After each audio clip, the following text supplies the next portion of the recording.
Well, the fingers, they were pointing in Saturday night's Virginia governor's race as Republican Attorney General Ken Cuccinelli and Democrat Terry McAuliffe had their first debate. There were some big attacks. He can stand up here and talk about jobs and transportation. He's done nothing but hurt jobs and try and stop transportation, and has led with a social ideological agenda against women's health, against gay Virginians and others. My focus in this race is on growing jobs for the middle class and supporting them and not the well-connected. I'm the only candidate in this race who won't need on-the-job training. Joining us with a look at the candidates' claims is Steve Contorno, staff writer with the Washington Examiner. Steve, welcome to the show. Thanks for having me. Glad you're here. So, any clear winner from the debate? This is the first big one between these two. You know, I don't know if there was a clear winner, but I think both individuals came in and accomplished what they wanted to. Ken Cuccinelli, the Attorney General, has a wealth of experience. He wanted to make a point that he had more experience and was the more established candidate than his opponent, Terry McAuliffe. Terry McAuliffe downplayed the expectations coming in, sort of said, you know, I don't have the debate experience that Ken Cuccinelli has, but I think he really wanted to come out and appear gubernatorial and prove that he's a viable opponent for Cuccinelli for the next few months. Well, this debate was interesting also because the candidates were allowed to ask each other questions. Let's take let's show an example of this with the two candidates here.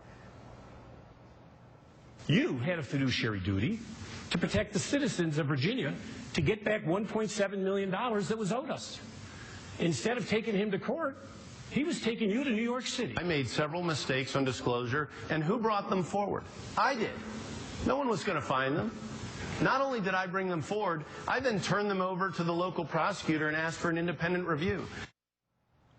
So an example there. So did that work, that format? Like in that exchange, I'm not sure who you would say was the winner. Cuccinelli faced it head on. McAuliffe brought it up. How did this format play out well? You know, they each got to ask each other a question, and there were also some very good questions that were asked by Judy Woodruff, who from PBS. It really played into the debate as a whole. Punches were being thrown, shots were being taken at each other. The gloves really came off, and every question that was asked sort of got turned around into a attack on the opponent, whether the question was initially attack on the individual or asking questions about the two candidates' ongoing scandals or credential issues.